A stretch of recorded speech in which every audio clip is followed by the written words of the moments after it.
La crié durante 22 años. Pagué absolutamente todo. Su carrera, su coche, su piso y hasta la fianza del lugar donde iba a celebrar su boda.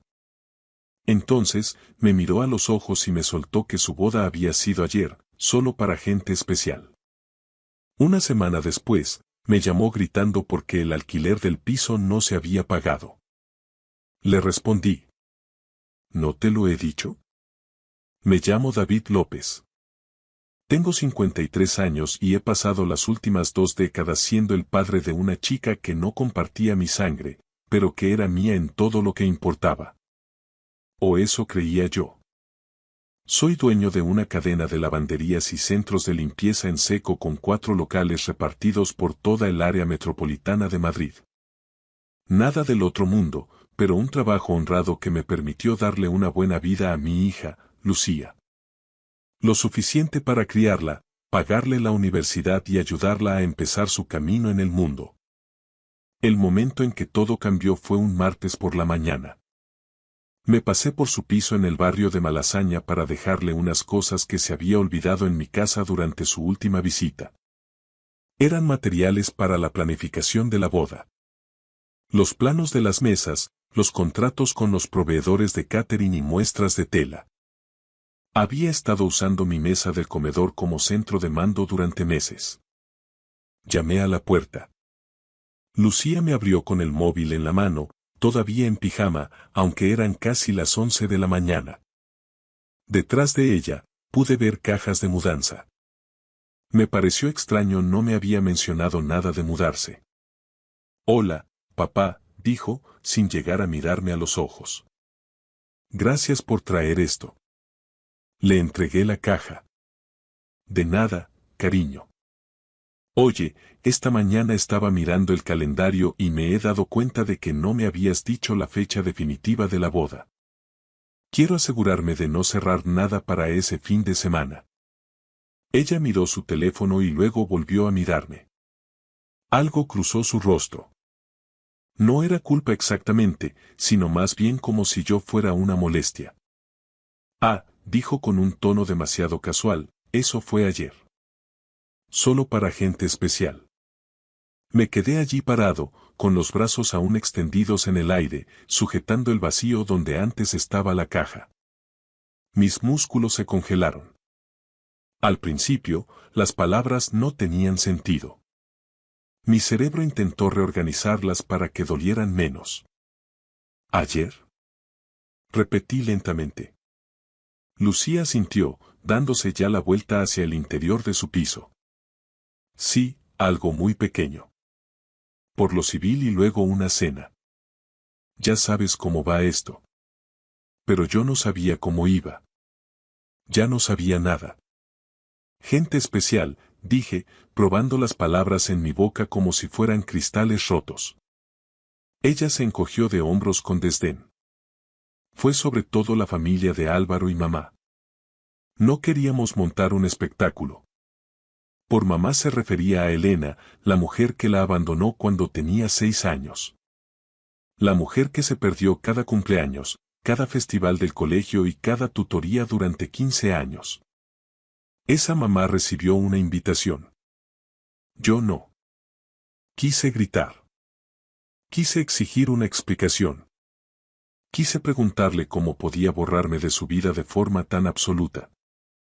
Pero su postura, la forma en que ya me daba la espalda y su impaciencia, me dijeron que ya había tomado su decisión. Cualquier cosa que yo dijera sería solo ruido para ella. Así que hice algo que no había hecho nunca. No dije nada. Ya veo, logré articular con voz plana. Lucía me miró un segundo, quizá notando algo extraño en esas 2 palabras, pero su móvil vibró y cualquier momento que pudiéramos haber tenido se evaporó. Tengo que coger esto, dijo, retrocediendo hacia el interior. Gracias otra vez por las cosas, papá. La puerta se cerró. Sin portazos. Solo se cerró, como si yo fuera un repartidor de Amazon que acababa de completar su tarea. Caminé hacia mi furgoneta, me subí y me quedé allí sentado mucho tiempo. No lloré.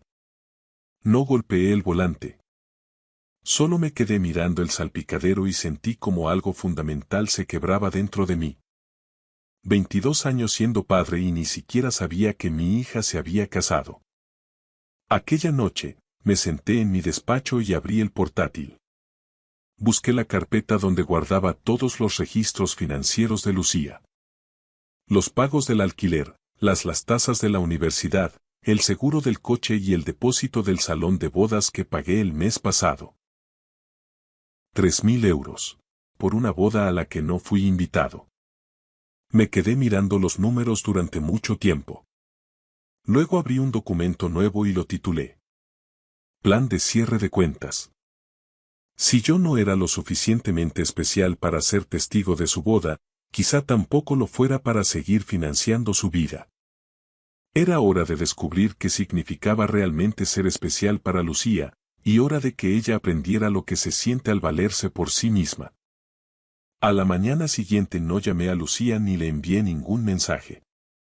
Por primera vez en 22 años, dejé que el silencio llenara el espacio entre nosotros. Ella no se dio cuenta. O quizás sí, pero no le importó. Mi teléfono no sonó. Fui a trabajar como siempre. Revisé mis 4 lavanderías, miré la contabilidad y atendí llamadas de proveedores. Pero entre tarea y tarea, no podía dejar de mirar aquella hoja de cálculo.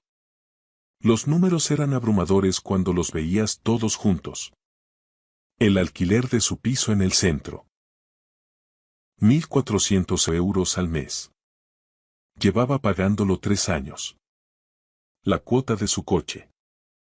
350 euros mensuales. El vehículo estaba a mi nombre. El seguro médico privado a través de mi empresa.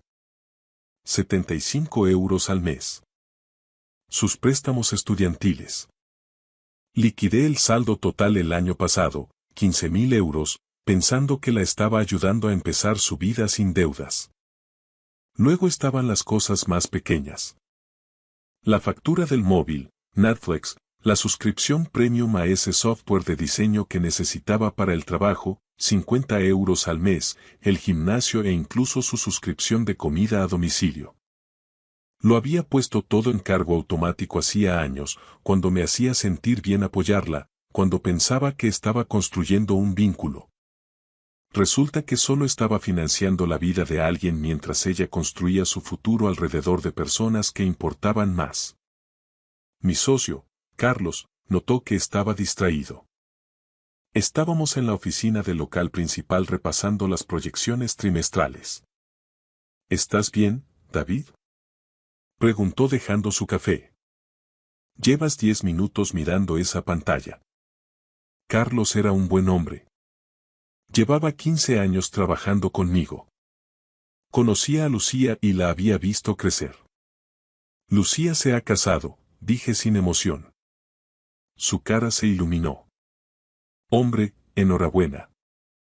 ¿Cuándo es el convite? ¿Fue ayer, o antes de ayer? No estuve allí. No me invitaron. Su sonrisa desapareció. ¿Qué?, preguntó incrédulo. Me dijo que era solo para gente especial, añadí. Él me miró procesando la información. David, tú has criado a esa chica. Eres el único padre que ha tenido. Al parecer, no soy lo suficientemente especial, giré el portátil hacia él. He estado pagando cada céntimo de su vida. Todo. Y acabo de descubrir que para ella valgo menos que una madre que la abandonó hace 20 años. Carlos miró la hoja de cálculo con la mandíbula apretada. ¿Qué vas a hacer?, preguntó. Voy a parar. Todo. Hoy mismo. Él levantó las cejas. Es un movimiento muy fuerte, David. Ella movió ficha primero, dije con calma. Solo respondo a la realidad que ella ha creado. Si no soy lo suficientemente familia para su boda, no soy lo suficientemente familia para subvencionar su estilo de vida. Carlos asintió lentamente. No puedo culparte, pero prepárate. En cuanto el dinero deje de fluir, se dará cuenta muy rápido. Cuento con ello, sentencié. Esa tarde empecé el proceso. Primero llamé a mi gestoría y eliminé a Lucía del seguro médico de la empresa con efecto inmediato. Luego entré en mi banca online y cancelé la transferencia del alquiler programada para la semana que viene. Detuve la domiciliación de la cuota del coche y la saqué del contrato familiar de telefonía. Una a una, corté todas las cuerdas financieras que nos unían. Mi dedo dudó sobre el último botón. El que cancelaba su acceso a la tarjeta de crédito vinculada a mi cuenta que le di para emergencias. Tenía unos 1.500 euros cargados en ese momento. Hice clic. Hecho. Me recliné en la silla sin sentir satisfacción ni ira. Solo una certeza fría y mecánica de que estaba haciendo lo correcto. Lucía quería definir quién era especial. Perfecto. Ahora aprendería lo que pasa cuando no lo eres. Pasó una semana desde la boda a la que no fui invitado. El domingo por la mañana, Lucía y Álvaro organizaron un almuerzo de celebración. Me enteré porque la tía de Álvaro, una tal Pilar, me etiquetó por error en una foto de Instagram antes de borrar la etiqueta rápidamente. Pero el daño ya estaba hecho. El restaurante se llamaba El Huerto Urbano, uno de esos sitios modernos de comida ecológica en el centro, con ladrillo visto y mimosas a precio de oro. En la foto, Lucía presidía una mesa larga. Álvaro a su lado, ambos radiantes. Había unas 20 personas a su alrededor. La familia de él, amigos que no reconocí y allí, 3 asientos más allá, estaba Elena, mi exmujer. Llevaba el pelo impecable, manicura recién hecha y un vestido que parecía carísimo, interpretando a la perfección el papel de madre de la novia. Esa maternidad se acabó cuando Lucía tenía 6 años porque, según sus propias palabras en los papeles del divorcio, ser madre no era su vocación. Amplié otra foto que alguien había subido. Álvaro estaba de pie, con la copa levantada, haciendo un brindis. El pie de foto decía: por la familia que siempre creyó en nosotros. Yo creí en Lucía cuando quiso dejar la carrera en segundo. Creí en ella cuando cambió de especialidad 3 veces. Creí en ella cuando aceptó ese trabajo mal pagado de marketing en lugar del puesto en una corporación para el que yo le había conseguido la entrevista. Y Elena. Elena enviaba una tarjeta de cumpleaños quizá una vez cada 3 años. Pero ella fue invitada al almuerzo. Ella se sentó en esa mesa, disfrutando de la celebración y fingiendo que había estado allí todo el tiempo. Dejé el móvil y fui a mi despacho. Saqué una caja de seguridad del armario donde guardo los documentos importantes. Dentro había 22 años de recuerdos. Notas del colegio, programas de festivales de danza, los papeles de la adopción y fotos de Lucía a todas las edades. En la mayoría salía conmigo. Enseñándole a montar en bici, en su graduación del instituto, mudándose a su primer piso. Había una foto al fondo.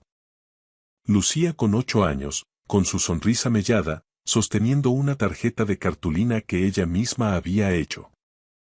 Al mejor papá del mundo, escrito con ceras de colores y corazones por todas partes. Me quedé mirándola un buen rato. Luego volví a meterlo todo en la caja y la cerré. La archivé como si fuera una prueba en un caso que ya había sido sentenciado. Mi teléfono vibró. Un mensaje de Carlos. He visto las fotos del almuerzo. ¿Estás bien? Le respondí, bien. Terminando de cerrar algunas cosas. Lo que estaba cerrando era la última pieza, la que me había guardado esperando que Lucía me contactara para disculparse o reconocer lo que había hecho. No lo hizo. Abrí el portátil y entré en el portal de la inmobiliaria que gestionaba el piso de Lucía. Yo había firmado como avalista de su contrato de alquiler hacía 2 años porque ella no tenía suficiente historial crediticio. Técnicamente, yo era el responsable legal de su renta. Redacté un correo al administrador informándole de que retiraba mi aval con efecto inmediato.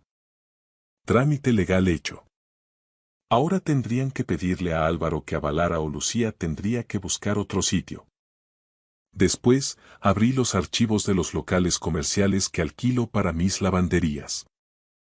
3 de ellos se gestionaban a través de la firma de Álvaro, Inmuebles Hopper.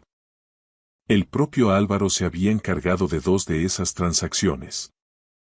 Llamé a la agente principal con la que trabajaba allí, una mujer llamada Lucía. ¡Qué ironía!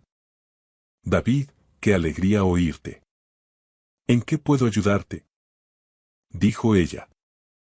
Mira, Lucía, estoy considerando consolidar mis propiedades. Es posible que traslade algunos locales. Quería saber con cuánto tiempo de antelación tengo que avisar para no renovar los contratos. Hubo una pausa. Bueno, en 2 de ellos tienes 90 días. El tercero va mes a mes, respondió ella. ¿Estás pensando en mudarte? Solo explorando opciones. Gracias, contesté. No tenía intención de mudarme, pero Álvaro no lo sabía. Y cuando esos contratos vencieran dentro de 3 meses, tomaría mi decisión basándome en cómo manejar a Lucía las próximas semanas. Familia que siempre creyó en nosotros. Muy bien, veamos cuánto creen cuando los cimientos empiecen a tambalearse. Lucía tardó 5 días en darse cuenta. 5 días de silencio absoluto antes de que mi teléfono por fin mostrara su nombre en pantalla. Estaba en mi lavandería principal reponiendo las máquinas de cambio cuando vibró en mi bolsillo. Lo miré, dejé que sonara 2 veces más y entonces respondí. David López, dígame. Papá. La voz de Lucía sonaba estresada. Oye, esto. He estado intentando localizarte. Ah, sí. Seguí metiendo monedas de 1 euro en la máquina. No he visto ninguna llamada perdida. Bueno, te envié unos mensajes. No había respondido a los mensajes. Uno era un meme sobre el matrimonio. Otro preguntaba si podía recomendarle una buena tintorería para los trajes de Álvaro. Como si no hubiera pasado nada. ¿Qué puedo hacer por ti, Lucía?, pregunté con tono profesional, distante. Vale. Mira, está pasando algo raro. El recibo del alquiler ha sido devuelto. El casero me ha enviado un correo muy borde sobre recargos por demora y he mirado mi cuenta y el dinero simplemente no está. ¿Ha pasado algo con la transferencia? No ha pasado nada con la transferencia, dije con calma. Es que he dejado de hacerlas. Silencio al otro lado. ¿Cómo que has dejado de hacerlas?, preguntó. Exactamente eso.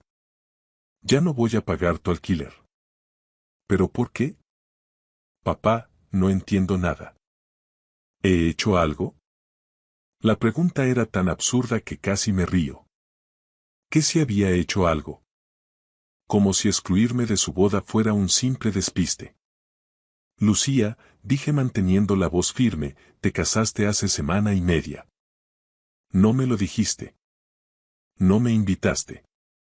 Dijiste que era solo para gente especial. He pensado mucho en esa frase y he decidido que, si no soy lo suficientemente especial para formar parte de los momentos importantes de tu vida, tampoco lo soy para financiarlos. Dios mío. Su voz se volvió defensiva. ¿Hablas en serio? Me estás castigando por lo de la boda. No te estoy castigando. Estoy ajustando mis compromisos financieros para que reflejen la relación que realmente tenemos, no la que yo pensaba que teníamos. Esto es una locura, empezó a gritar. Estás siendo un mezquino. ¿Mezquino? Repetí. Interesante elección de palabras. Dime, Lucía, ¿cuánto es tu alquiler? 1.400. Ya lo sabes. ¿Y el coche? 350. ¿Y el seguro médico? Ella dudó. No sé. 200, quizá. No lo sabes, dije en voz baja, porque nunca has tenido que pensarlo. Me he encargado de todo durante tanto tiempo que ni siquiera sabes cuánto cuesta tu propia vida. Eso va a cambiar. Papá, por favor, su voz se quebró un poco, cambiando de táctica. Álvaro y yo estamos muy apretados ahora mismo. La boda costó más de lo previsto y él está esperando una comisión importante que no llegará hasta el mes que viene. No podemos pagar el alquiler y todo lo demás ahora. Es una lástima. Tendréis que buscar una solución. ¿No puedes cubrirlo solo esta vez? Te lo devolveré. Esa frase. Te lo devolveré. Me la había dicho 100 veces a lo largo de los años. Jamás cumplió ni una sola vez. No, Lucía. No puedo. No puedes o no quieres. Espetó ella. Ambas cosas, cerré la máquina de cambio y eché la llave. Tú elegiste quién era tu familia. Ahora yo elijo la mía. Esto es increíble. ¿De verdad vas a hacer esto por una boda? Esto no es por una boda, mi voz endureció. Esto es por 22 años siendo tu padre y descubrir que no significaron nada. Me borraste, Lucía. No te sorprendas si yo dejo de aparecer. Oí un sollozo ahogado. Ninguno de los dos habló. Luego ella dijo con voz gélida. Vale. Ya nos las arreglaremos solos. No te necesitamos. Me alegra oírlo, respondí. Entonces esto no debería ser un problema. Colgué antes de que pudiera replicar. 10 días después de cortar los pagos, Lucía volvió a llamar. Esta vez yo estaba cenando en una cafetería de barrio, de esas con mesas de madera y café que nunca deja de rellenarse. Vi su nombre y casi no respondo, pero la curiosidad pudo conmigo. Dime, Lucía, dije su nombre, sin cariño ni nada por el estilo. Papá, su voz estaba tensa, al límite, el alquiler y la cuota de la universidad ya están fuera de plazo. ¿Se te ha olvidado hacer el traspaso? Había estado esperando este momento. ¿No te lo dije? Pregunté con calma, tomando un sorbo de café. Te dije que daba un paso atrás. Ya tuvimos esta conversación. Ya no cubro tus gastos. Pero. Pensé que solo estabas enfadado. Pensé que te enfriaría así. Enfriarme. Dejé la taza con cuidado. Esto no es un enfado, Lucía. Es claridad. Me dejaste muy claro qué lugar ocupo en tu vida. Estoy respondiendo en consecuencia. Papá, por favor. Su voz oscilaba entre el pánico y la rabia. El casero amenaza con el desahucio. La universidad ha bloqueado mi matrícula. Ni siquiera puedo inscribirme en las asignaturas del próximo semestre. La comisión de Álvaro sigue sin llegar. Nos estamos hundiendo. Parece una situación difícil, dije con tono neutro. ¿Qué vas a hacer al respecto? ¿Qué voy a? Se detuvo para recomponerse. ¿Puedes ayudarnos solo esta vez? Buscaremos una solución para más adelante, pero ahora mismo necesitamos. No. ¿Qué? No, Lucía. No puedo ayudarte. No puedes o no quieres. Saltó ella. Ambas cosas. Tienes un marido. Tienes a tu madre. Tienes a toda esa gente especial que era lo bastante importante como para ser testigo de tu boda. Quizá alguno de ellos pueda ayudarte. Oí su respiración agitada. Esto es de locos. ¿Estás dispuesto a dejar que pierda mi piso y me echen de la carrera por una boda? Yo no te estoy haciendo nada, mi voz se volvió de acero. Las consecuencias que afrontas son el resultado natural de tus propias decisiones. Tú elegiste excluirme. Tú elegiste fingir que yo no importaba. Ahora estás eligiendo enfrentarte a la vida sin mi apoyo financiero. Son tus elecciones, no las mías. No puedo creer que seas tan frío. Y yo no podía creer que te casaras sin decírmelo. Supongo que ambos estamos aprendiendo cosas nuevas el uno del otro. Se quedó callada un momento. Luego, con voz baja y amarga, soltó. Mamá tenía razón sobre ti. Dijo que acabarías usando el dinero para controlarme. Eso dolió. Elena seguía envenenando el pozo después de tantos años. Tu madre, dije lentamente, no ha aportado ni un solo euro a tu vida en 18 años. No tiene ni idea de lo que he hecho por ti ni por qué.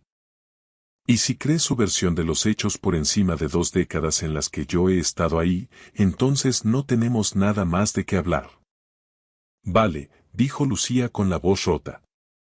Vale, ya lo solucionaremos sin ti. No te preocupes. No lo haré, concluí. Colgué. Me quedé allí sentado mientras mi café se enfriaba y sentí un cambio definitivo en mi interior. No fue arrepentimiento ni satisfacción, solo una silenciosa sensación de final. El puente estaba ardiendo y yo era quien había encendido la cerilla. Pilar, la tía de Álvaro, no era el tipo de mujer que pasaba por alto los detalles. A sus 63 años, tras 4 décadas como auxiliar jurídica, la observación era su superpoder. Así que, cuando asistió al almuerzo de su sobrino y notó las omisiones, las preguntas desviadas y la forma en que Elena se pavoneaba contando anécdotas de la infancia de Lucía, sus instintos se activaron. Algo no encajaba. Esa noche hizo lo que cualquier buena profesional haría. Investigar. Empezó por las redes sociales. El Facebook e Instagram de Lucía eran una mina de oro. Encontró un álbum titulado Mi héroe de hacía 6 años. Fotos de Lucía con un hombre al que Pilar no había visto en el almuerzo y del que nunca había oído hablar. David López. Allí estaba él en su graduación, rebosante de orgullo mudándola a la universidad enseñándole a conducir. Decenas de fotos que abarcaban años. Siempre allí, siempre presente. Pilar siguió bajando. Encontró un post de hacía 3 años. No podría haber terminado la carrera sin el apoyo de papá. Eternamente agradecida por todo lo que ha hecho por mí. Papá, no David. Papá. Pilar abrió otra pestaña y buscó el nombre de David. Encontró su negocio, Lavanderías López, con 4 locales y una reputación sólida. Luego encontró algo más. Un recibo publicado en un grupo comunitario agradeciendo a David su generosa donación a un fondo de becas. 15.000 euros donados en nombre de Lucía. Se reclinó en su silla. Las piezas encajaban. Este hombre había criado a Lucía, pagado su educación, apoyado su vida durante años y no estuvo en la boda, ni en el almuerzo, ni fue mencionado ni una sola vez. Pilar cogió el teléfono y llamó a su hermano, el padre de Álvaro. Gerardo, dijo cuando él respondió, necesito preguntarte algo sobre la boda de Álvaro. ¿Quién pagó exactamente todo esto? Bueno, Gerardo dudó, Álvaro y Lucía cubrieron la mayor parte. Creo que la madre de Lucía ayudó con algunos costes. ¿Por qué? ¿David López aportó algo? ¿Quién es ese? Gerardo, dijo Pilar con tono sombrío, acabo de pasar una hora revisando las redes de Lucía. David López crió a esa chica. Es su padre adoptivo. Pagó su universidad, su coche, su vida. E incluso pagó la fianza del sitio de la boda. 3.000 euros. Gerardo se quedó mudo. Pero Álvaro dijo que el padre de Lucía no estaba en su vida. Dijo que. Dijo mal. O Lucía le mintió. De cualquier forma, hay un hombre que dio 20 años de su vida por esa chica y ella lo ha borrado por completo. Álvaro necesita saber con qué clase de persona se ha casado. ¿Está segura? Tengo las pruebas delante de mí. Fotos, posts, mensajes de agradecimiento. Está todo aquí, Gerardo. Esa chica ha cortado al hombre que la crió para reemplazarlo por una mujer que la abandonó de niña. Y nadie en ese almuerzo tenía ni idea. ¿Qué quieres que haga? Cuéntale la verdad a Álvaro, dijo Pilar con firmeza, antes de que se meta más a fondo. ¿Por qué si Lucía puede hacerle esto al hombre que la crió, qué será capaz de hacerle a tu hijo? Álvaro estaba sentado frente a su padre y su tía Pilar en el salón de sus padres. Sobre la mesa de centro había una carpeta con capturas de pantalla y fotos de David López y Lucía a lo largo de los años. Esto no tiene sentido, decía Álvaro pasando las hojas. Lucía me dijo que su padre se fue cuando era pequeña. Que su madre la crió casi sola. Pilar se inclinó hacia adelante. Álvaro, tu mujer te ha mentido.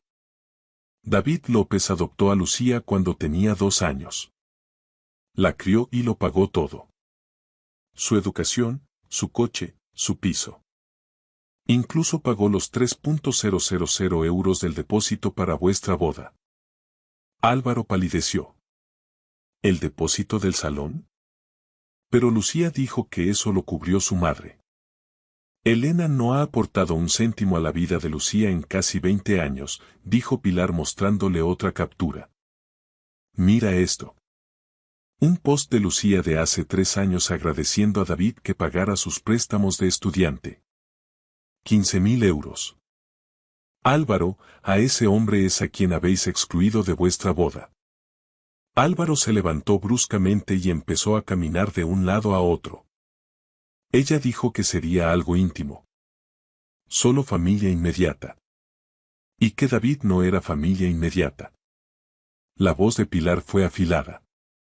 El hombre que la crió no era familia inmediata, pero una mujer que la abandonó sí lo era. Gerardo, el padre de Álvaro, habló en voz baja. Hijo, tienes que entender lo que esto significa. Si Lucía puede reescribir la historia de esta manera, si puede borrar a la persona que se lo dio todo, ¿qué más te puede estar ocultando? Álvaro se detuvo, pasándose las manos por el pelo. Tengo que hablar con ella. Antes de que lo hagas, dijo Pilar levantándose, deberías saber algo más. David es dueño de varios locales comerciales. 3 de ellos los gestionas tú a través de tu firma. Son vuestras cuentas más grandes, Álvaro. Y, por lo que entiendo, esos contratos vencen pronto. A Álvaro se le cayó el alma a los pies. ¿Estás diciendo que podría cancelarlos? Digo, añadió Pilar con cuidado, que el hombre al que tú y tu mujer habéis despreciado en el día más importante de su vida resulta que tiene una influencia significativa en tu carrera. Y ahora mismo, tiene todos los motivos del mundo para llevarse su negocio a otra parte. Álvaro volvió a sentarse pesadamente. Su boda, su matrimonio y su carrera se sentían de repente como si estuvieran construidos sobre arena. ¿Qué hago?, preguntó en un susurro. Pilar puso una mano en su hombro. Averigua con quién te has casado realmente, Álvaro. Y luego decide si es alguien con quien quieres construir una vida. Esa noche, Álvaro llegó a casa y encontró a Lucía en la mesa de la cocina, con el portátil abierto y visiblemente estresada. Había facturas por todas partes.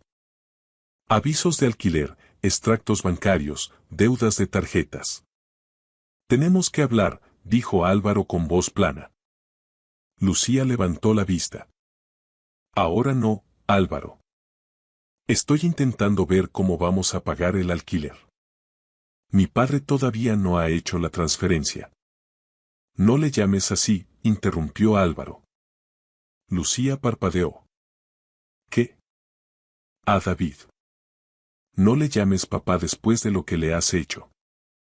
Su rostro cambió, volviéndose defensivo. ¿De qué estás hablando? Álvaro sacó su teléfono y le mostró la foto que Pilar le había enviado.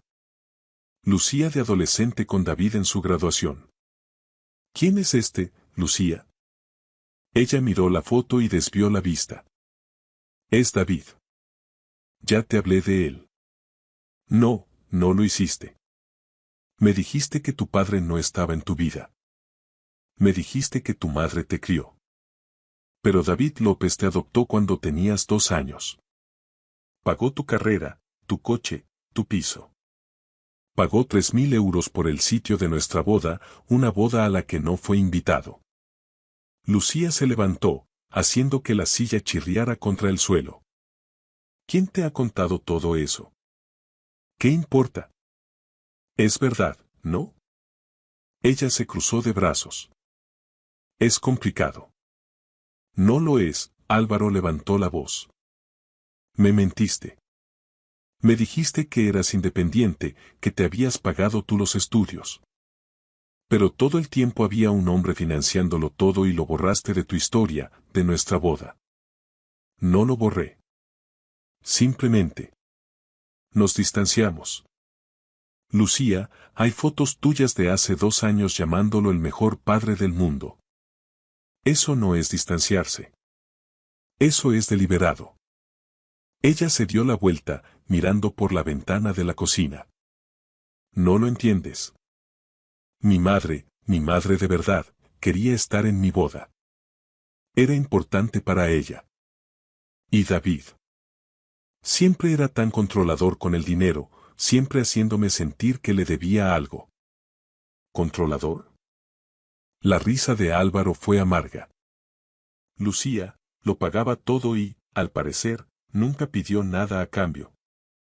Eso no es ser controlador. Eso es ser un padre. Y lo has desechado como si fuera nada. Lucía se giró, con lágrimas en los ojos. ¿Y qué? ¿Ahora estás de su lado? Estoy intentando saber con quién me he casado, dijo Álvaro con amargura, porque la mujer que yo creía conocer no sería capaz de hacerle eso a David. Me pregunto qué más me habrás ocultado. No he mentido. Basta, Álvaro levantó la mano. Para allá. Necesito tiempo para pensar. Me voy a quedar en casa de mis padres esta noche. Álvaro, por favor. ¿Tienes idea de lo que has hecho? Preguntó él con la voz quebrada. David no es un tipo cualquiera al que puedas ignorar. Es el cliente más importante de mi empresa. 3 locales, Lucía. 3 de nuestras cuentas más valiosas. ¿Y sabes qué pasará cuando esos contratos venzan en 2 meses? Se los va a llevar. ¿Por qué iba a hacer negocios con la empresa del hombre que se casó con su hija malagradecida? El rostro de Lucía se quedó blanco. Él no haría eso. ¿Por qué no? Lo has echado de tu boda. Me dijiste que no importaba. Pues enhorabuena, ahora te va a demostrar cuánto importa realmente. Álvaro cogió las llaves del mostrador. Vendré mañana a por más cosas. Hasta entonces, busca cómo vas a pagar el alquiler tú sola, porque yo he terminado de cargar con alguien que cree que la lealtad es opcional.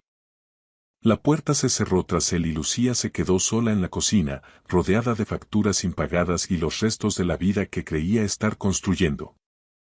3 semanas después de que Álvaro se marchara, Lucía recibió un sobre. No tenía remitente, pero el nombre del bufete de abogados grabado en la esquina le dijo todo lo que necesitaba saber. Dentro había 2 documentos. El primero era una notificación de demanda de anulación matrimonial. Álvaro buscaba disolver el matrimonio por vicio en el consentimiento por engaño, alegando que ella había ocultado información material sobre su dependencia financiera y sus relaciones familiares antes de la boda. El segundo documento era peor. Era una carta de requerimiento formal del abogado de David. Los invitados a la boda que habían hecho regalos, 14 de ellos, habían sido contactados por el equipo legal de David. Se les había informado de las circunstancias reales. Que David había pagado los estudios de Lucía, su vivienda y la fianza de la boda mientras era excluido deliberadamente de la ceremonia. La carta detallaba que varios invitados sentían ahora que sus regalos fueron entregados bajo falsas pretensiones. 7 de ellos exigían la devolución de sus regalos o el valor de los mismos. La lista sumaba un total de 1.800 euros. A Lucía le temblaban las manos. No tenía 4.000 euros. Apenas tenía 400 euros. Su teléfono sonó. Era su madre, Elena. ¿Has recibido una carta de un abogado? Preguntó Elena con voz tensa. ¿Tú también? Me amenazan con una demanda por difamación si sigo haciendo declaraciones falsas sobre David. Al parecer, alguien ha documentado todo lo que he dicho sobre que él era controlador y manipulador. Lo llaman calumnias e injurias. Lucía sintió que las paredes se le echaban encima. ¿Qué hacemos? ¿Hacemos? No hay ningún hacemos, Lucía. No voy a dejar que me demanden porque tú decidieras quemar puentes con tu gallina de los huevos de oro. Arréglatelas tú sola. La línea se cortó. Lucía se sentó en su piso vacío. Álvaro se había llevado casi todas sus cosas y se quedó mirando los papeles legales. Su matrícula universitaria estaba suspendida. Su casero había iniciado los trámites de desahucio.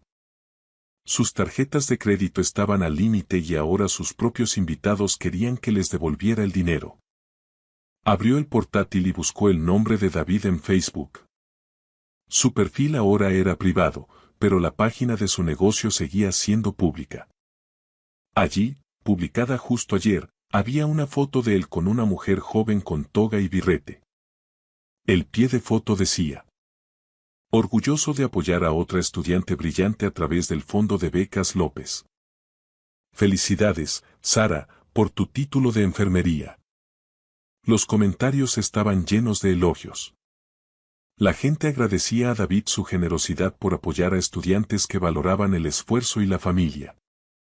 Lucía sintió que algo se rompía definitivamente en su interior. Él había pasado página. Había encontrado una hija nueva a la que apoyar, una que sí lo apreciaba. Mientras ella estaba en un piso que no podía pagar, rodeada de facturas que no podía cubrir y viendo cómo su vida colapsaba, abrió un mensaje nuevo para David. Escribió: lo siento. Se quedó mirando la pantalla 10 minutos y luego lo borró. ¿Para qué? Un lo siento no pagaba el alquiler. Un lo siento no borraba lo que había hecho.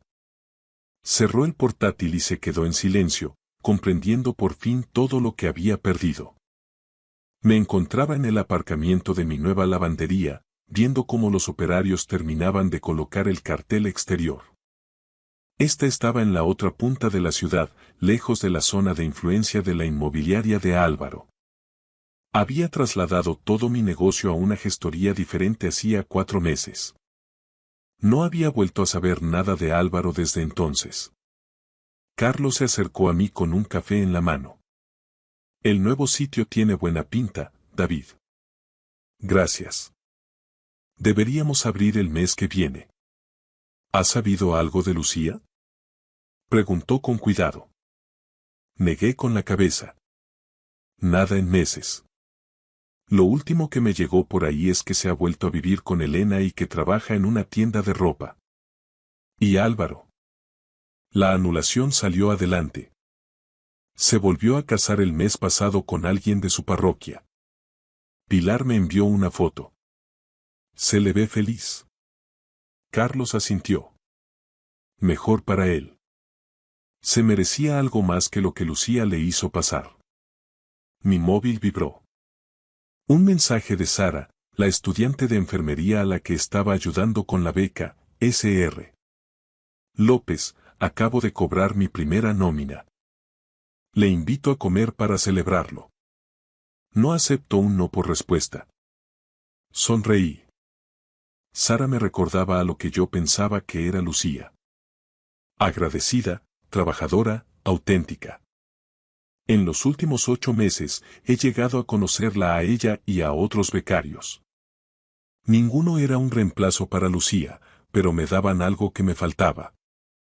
Un propósito sin dolor. Hiciste lo correcto, David, dijo Carlos leyendo mi expresión, al marcharte cuando lo hiciste. No siempre se siente como lo correcto, admití, pero era necesario. Caminamos de vuelta al coche. Mientras conducía a casa, pasé por la calle donde solía vivir Lucía. Seguí de largo sin siquiera mirar hacia allí. Esa noche, abrí mi despacho y miré la caja de seguridad que había archivado meses atrás. La de las fotos y recuerdos de Lucía. Pensé en tirarla 100 veces, pero nunca pude hacerlo. Quizá algún día lo haga. O quizá la guarde como un recordatorio. No de lo que perdí, sino de lo que aprendí. Aprendí que el amor sin respeto es solo explotación. Que la generosidad sin gratitud se convierte en derecho adquirido. Que ser padre significa saber cuándo sostener y cuándo soltar.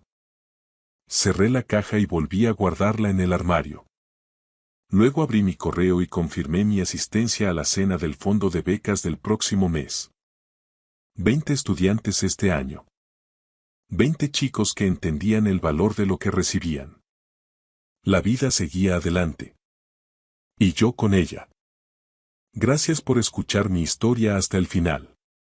Si resonó contigo, dale like, escribe en los comentarios qué fue lo que más te tocó y no olvides decir de dónde eres. Suscríbete al canal, vienen muchas más historias. Me llamo Mateo Vega. Tengo 66 años y, hasta hace muy poco, creía que conocía cada rincón de mi vida y de mi familia en nuestra querida Sevilla. Pero la verdad es como el sol de agosto en Andalucía. Tarde o temprano, termina quemando las sombras. Han pasado 10 meses desde que mi esposa, Lucía, falleció. Ella no era solo mi compañera, era una abogada de prestigio que dedicó 23 años de su vida a proteger los intereses de los ancianos de nuestro barrio en su despacho de Triana. Su oficina era su santuario, un pequeño garaje reformado detrás de nuestra casa en la calle Pureza. Durante casi un año, evité entrar allí. Cada vez que pasaba por delante, me parecía ver su reflejo en el cristal, con sus gafas de lectura y rodeada de expedientes jurídicos. Sin embargo, mi nieta Estela necesitaba un lugar tranquilo para estudiar y decidí que era hora de convertir ese templo del duelo en una biblioteca para ella.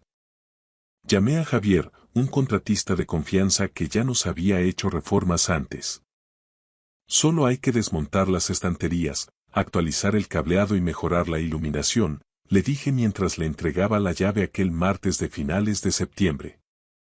No podía quedarme a ver cómo desmantelaba el espacio de Lucía.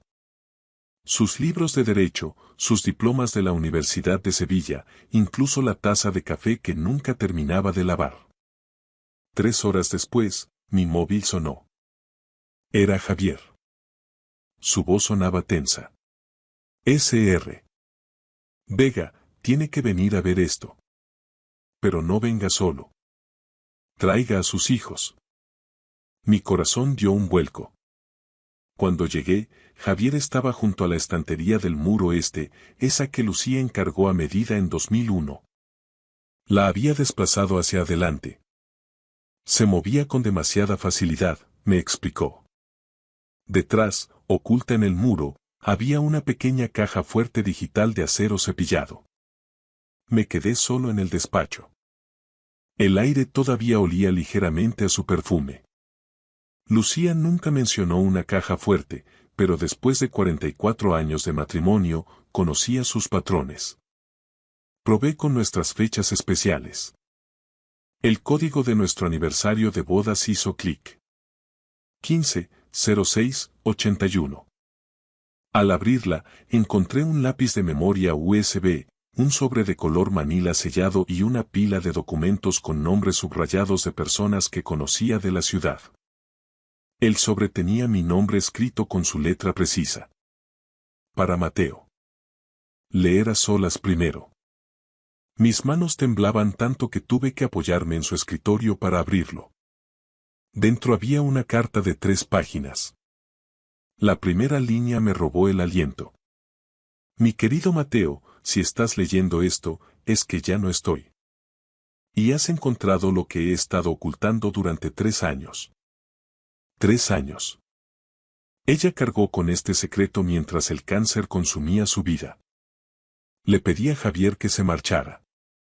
Él asintió con respeto y cerró la puerta, dejándome a solas con las últimas palabras de mi esposa.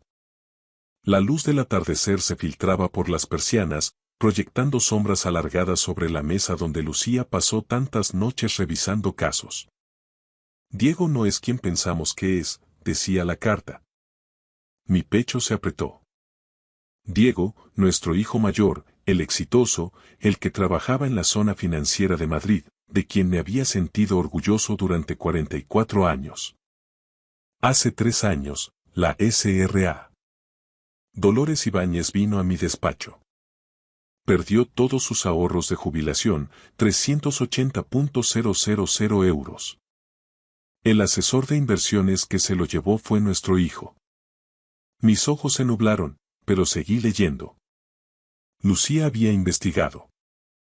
Había 6 víctimas, 6 clientes ancianos que confiaron en alguien que se hacía llamar Lucas Vega. Lucas, nuestro hijo menor. El que siempre parecía estar en apuros, el que se declaró en quiebra hace 7 años, a quien su mujer abandonó y que ahora sobrevivía dando clases de matemáticas en un instituto de secundaria. La carta era demoledora. Diego había usurpado la identidad de su hermano. Había usado sus cuentas, falsificado sus firmas y cargado toda la culpa sobre Lucas. Si aquello salía a la luz sin pruebas, Lucas sería el primer arrestado. Me desplomé en la silla de cuero. Diego vivía en una urbanización de lujo en Pozuelo, conducía un Mercedes y se iba de vacaciones a Europa cada verano. Siempre pensé que era el brillante y responsable, mientras que Lucas me resultaba decepcionante y frágil. Qué equivocado estaba. He pasado 2 años reuniendo pruebas. No podía ir a la policía porque el montaje de Diego es perfecto. Lucas sería acusado antes de que nadie mirara más allá. En el USB está todo. Transferencias, registros bancarios y una grabación de Diego confesándolo todo. Le hice creer que me llevaría su secreto a la tumba. Lucía había grabado a nuestro propio hijo confesando cómo destruía la vida de su hermano. Ella quería decírmelo después de mi fiesta de jubilación, para darme un último recuerdo feliz, pero el cáncer avanzó demasiado rápido. La elección es tuya ahora, Mateo. Protege a Lucas. Él es inocente. Siempre fue el mejor de nuestros hijos, y nunca supimos verlo. Te quiero. Siento no haber podido arreglar esto antes de irme. La firma de Lucía temblaba al final de la hoja. El hijo del que tanto había presumido era un ladrón que se aprovechaba de ancianos como la SRA. Ibáñez. Y el hijo de quien me avergonzaba en silencio había sido víctima de un sabotaje cruel durante 7 años. 7 años de ruina, divorcio y vergüenza. Y yo, en mi ceguera, seguía alabando a Diego y compadeciendo a Lucas. Conecté el USB al portátil que Javier había dejado olvidado. La calle Pureza se veía tranquila a través de la ventana, con los vecinos paseando a sus perros, mientras mi mundo se desmoronaba en la oscuridad de aquel despacho. El USB contenía 2 carpetas. Víctimas y grabaciones. Abrí la primera carpeta. La foto de Dolores Ibáñez apareció en pantalla. Una mujer de 83 años con una sonrisa dulce y una chaqueta de punto, la abuela de alguien que confió en nosotros. Diego le había robado 380.000 euros, los ahorros de toda una vida destinados a la educación de su nieto, usando el nombre y el DNI de Lucas. Había 5 expedientes más. 5 vidas arruinadas. Luego, hice clic en las grabaciones. La voz de Lucía llenó la sala, tranquila al principio, y luego la de Diego, suave y segura, la voz que yo tanto había admirado. Lucía mencionó a Dolores Ibáñez. Diego se puso a la defensiva. Cuando ella presionó, su tono cambió. Dijo que el nombre de Lucas estaba en todos los documentos, que Lucas sería el arrestado. Dijo que los ancianos tenían más dinero del que necesitaban, que Lucas era un débil y un fracasado, y que él, Diego, había ganado. He ganado, mamá. He ganado, decía la voz de mi hijo en la grabación con una risa fría y cruel. Escuché los sollozos de Lucía antes de que se cortara el audio. Ella pasó sus últimos meses recolectando pruebas para salvar a Lucas de la trampa que su propio hermano le había tendido. No fue el fracaso lo que hundió la vida de Lucas, fue el sabotaje. Pasé los siguientes 3 días revisando cada documento. Todo encajaba de forma devastadora. Recordé cuando Savannah dejó a Lucas hace 3 años. Él cree que soy un irresponsable financiero, papá, me dijo Lucas con voz baja. Yo le creí. Le dije a Lucía que los problemas de Lucas eran culpa suya por no saber administrar el dinero. Ahora sabía que las cuentas fraudulentas de Diego habían destruido el historial crediticio de Lucas. La quiebra no fue un error de Lucas, fue una emboscada. Consulté su informe de solvencia y casi me da un síncope. Un nivel de morosidad que le impedía alquilar un piso o pedir un crédito. Había empresas registradas a su nombre entre 2014 y 2019 de las que él no sabía nada. Mientras Diego acumulaba millones, Lucas vivía en un estudio pequeño, conducía un coche con 15 años y nunca se quejaba. Estaba luchando contra un enemigo invisible. El tercer día, fui a casa de la SRA. Dolores Ibáñez. Cuando mencioné el dinero, sus ojos se llenaron de lágrimas. Eran 380.000 euros del seguro de vida de mi marido, me dijo. Cuando le dije que los papeles estaban a nombre de Lucas, ella negó con la cabeza de inmediato. Imposible. Lucas le dio clases particulares de matemáticas gratis a mi nieto. Ese chico tiene buen corazón. Sentado en mi coche después de esa visita, comprendí 2 verdades. Lucas había sido destruido por su hermano, y yo había estado ciego durante 44 años. Llamé a una antigua colega de Lucía, Carmen Pardo. Lucía estaba investigando algo muy serio, Mateo, me confesó. Incluso durante la quimioterapia no dejó de trabajar. Necesitas a la Policía Nacional, a la Unidad de Delitos Económicos. Me puse en contacto con el inspector Sánchez. Le envié todo a través de un portal seguro. 3 horas después, me llamó. Sr. Vega, las pruebas de su esposa son sólidas, pero para una condena rápida necesitamos que el sujeto se incrimine o presentarlo ante testigos. ¿Puede organizar una reunión? Aquello significaba tenderle una trampa a mi propio hijo. Durante 2 días apenas dormí, preguntándome cómo un padre puede entregar a su hijo. Pero luego pensaba en Lucas, en su vida destrozada, en su hija Estela creciendo mientras yo miraba hacia otro lado. Pensé en Lucía muriendo mientras luchaba por la justicia. Justicia para Lucía. Protección para Lucas. Verdad para Estela. El sábado por la mañana envié un mensaje al grupo de WhatsApp familiar. He encontrado algo de vuestra madre durante la reforma. Afecta a su herencia y a la familia. Os necesito a los 2 aquí el sábado a las 14. Es importante. Lucas respondió de inmediato. Allí estaré, papá. ¿Va todo bien? Diego tardó 45 minutos. Papá, tengo una reunión en Madrid. No puede esperar. No, escribí. A las 2.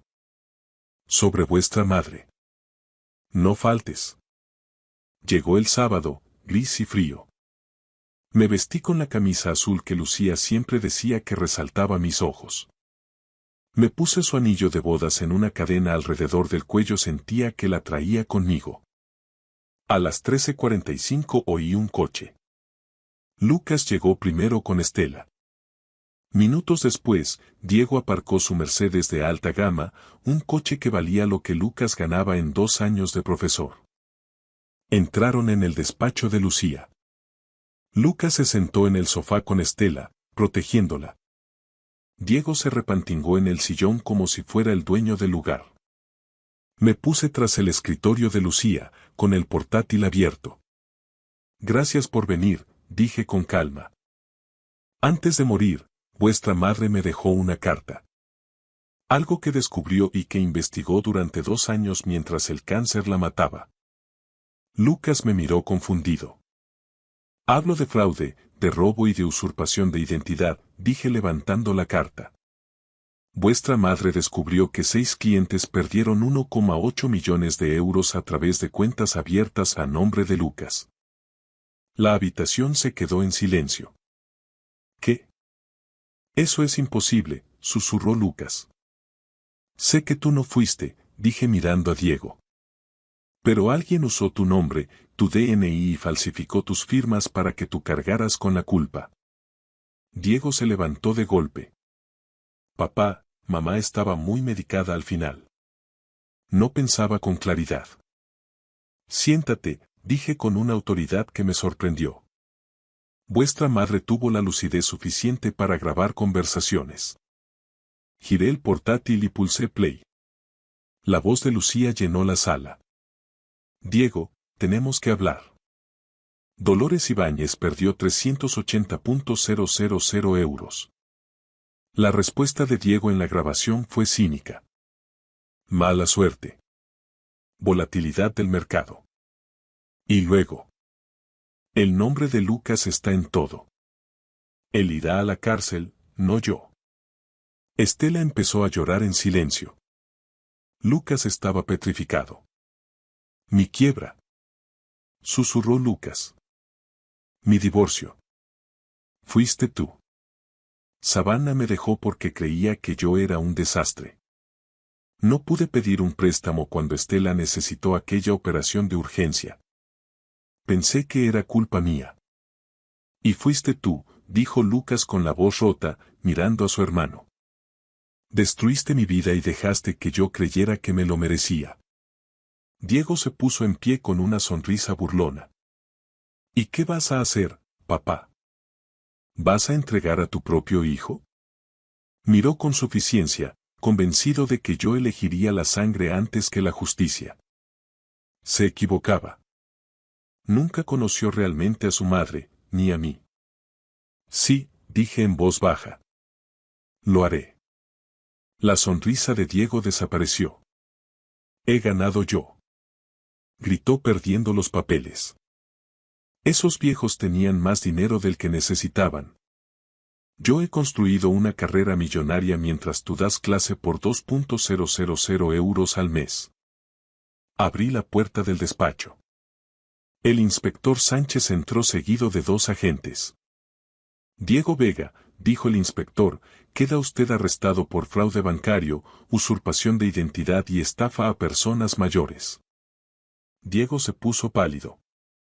Papá, no puedes hacerme esto. Soy tu hijo. Dejaste de ser mi hijo cuando robaste a ancianos y destruiste a tu hermano, dije con la voz quebrada. Lucía lo sabía. Ella dedicó sus últimos 2 años a proteger a Lucas. He necesitado que ella muera para poder ver la verdad. Mientras se llevaban a Diego esposado, el silencio volvió a la sala. Estela me preguntó a dónde se llevaban a su tío. Ha hecho daño a mucha gente, cariño. Ahora tiene que enfrentarse a ello. Tu padre es inocente. Siempre lo fue. Abracé a Lucas. Se derrumbó sobre mis hombros llorando. Tu madre hizo esto, le susurré. Ella siempre supo quién eras. Yo fui el ciego. No hubo juicio.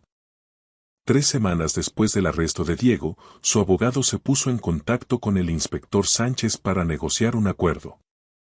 Las pruebas que Lucía había reunido eran abrumadoras, un laberinto legal del que no había salida.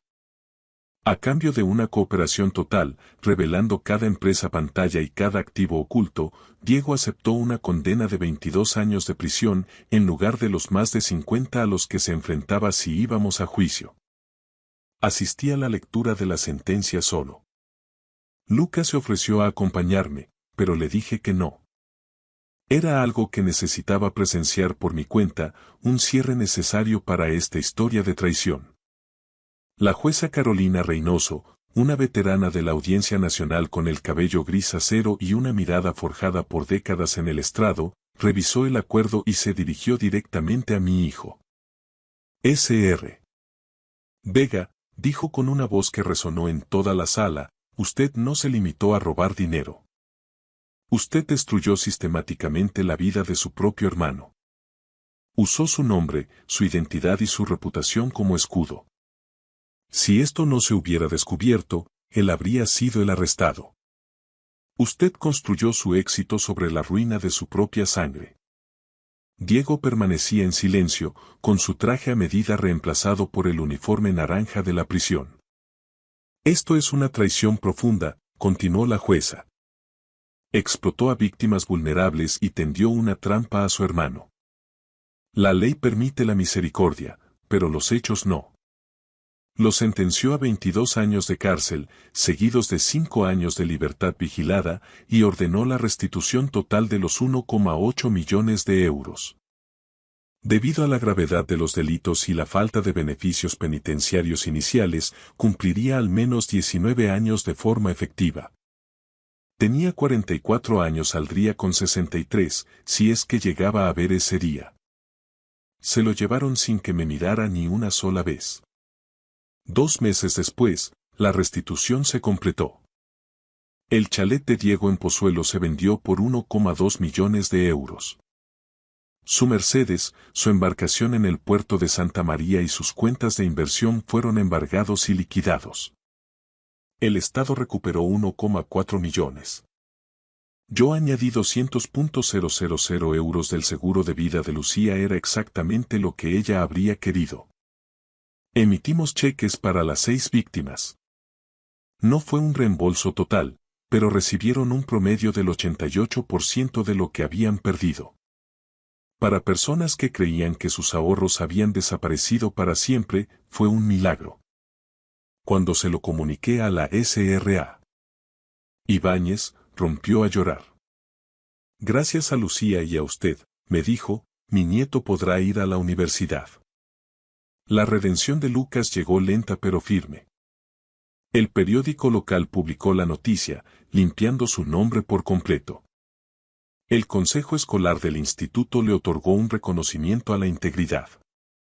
Los informes de fraude corrigieron su historial crediticio. La recuperación llevaría años, pero el camino por fin estaba despejado.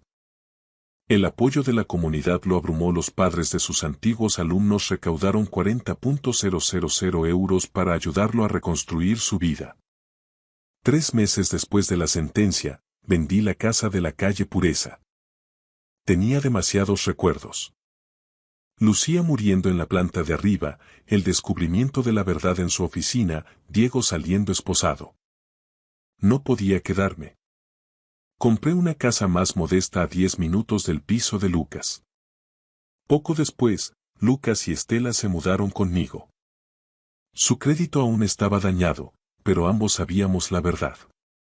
Nos necesitábamos el uno al otro. Empecé a trabajar como voluntario en un centro de mayores, impartiendo talleres sobre cómo protegerse del fraude financiero. Convertir el dolor en propósito era mi forma de continuar el trabajo de Lucía. Antes de entregar las llaves de la antigua casa, entré por última vez en el despacho de Lucía. Decidí que no lo convertiría en una sala de lectura allí, sino que lo recrearía en nuestro nuevo hogar. Su mesa, sus libros, sus diplomas. Un monumento a una mujer que luchó contra el cáncer y la corrupción al mismo tiempo. Ella nos protegió incluso después de su muerte a través de grabaciones y pruebas. Ese era el legado de Lucía. No el título, ni la carrera, sino el valor de luchar por lo que es justo, aunque le costara todo. Incluso si le costaba perderme a mí por un tiempo. En una fría mañana de diciembre, celebramos una pequeña ceremonia en lo que llamé el despacho memorial Lucía Vega. Lo había recreado con cuidado en la nueva casa, con las ventanas orientadas al este para que entrara el sol de la mañana, igual que en Triana. Sobre el escritorio colgaba una placa de bronce. Lucía Vega, de 1958 a 2024. Luchó por la verdad incluso cuando le costó todo. Nos reunimos los 4. Lucas, Estela, la SRA. Ibáñez y yo. El abuelo me pidió que leyera algo, dijo Estela, con su voz de 12 años firme a pesar de las lágrimas. Sostenía una página mecanografiada. Es un ensayo que escribí para el colegio. Una persona que cambió mi vida. Aclaró su garganta y empezó. Mi abuela murió antes de que yo la conociera de verdad. Pero este año he aprendido algo increíble. Mientras se moría, también estaba luchando.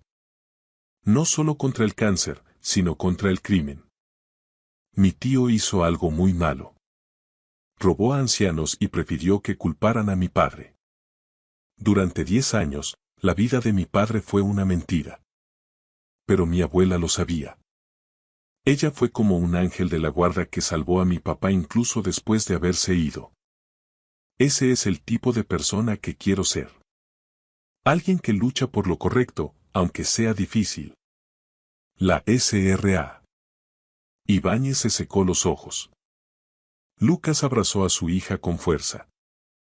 Luego, Lucas miró la foto de Lucía y dijo con la voz quebrada. Mamá, gracias por creer en mí cuando nadie más lo hizo. Gracias por pelear una batalla que yo ni siquiera sabía que existía. Se volvió hacia mí.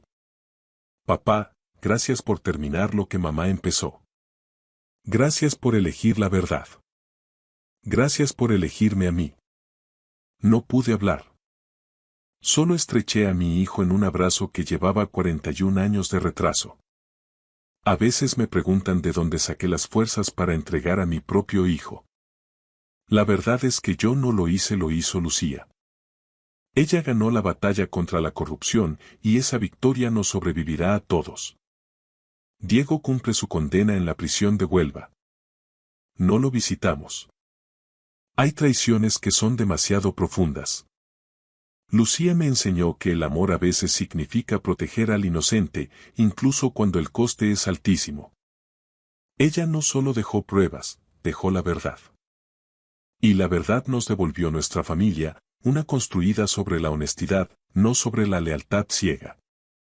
Afuera empezaba a refrescar. La voz de Estela me llamó desde el salón. Abuelo. Papá está haciendo chocolate caliente. Miré por última vez la foto de Lucía sonriendo y bajé a reunirme con ellos. 3 generaciones sanando juntas. Cuéntame otra historia de la abuela, pidió Estela. Sonreí. Cada historia sobre ella es una historia sobre la valentía. Tengo 66 años y, si hay una lección que he aprendido, es esta. No estéis ciegos como lo estuve yo. No ignoréis las señales. No favorezcáis a un hijo sobre otro. No esperéis a que alguien muera para ver su coraje. Durante 44 años pensé que conocía a mi familia, pero la vida me demostró que estaba equivocado. Pensé que sabía de qué hijo estar orgulloso, y resultó que estaba celebrando al equivocado. Pensé que mi esposa era solo una buena abogada. Ahora sé que era una guerrera. Estas historias que le cuento a Estela ahora son diferentes. Son honestas. Tratan sobre errores, ceguera y aprender demasiado tarde. Pero también tratan sobre la redención.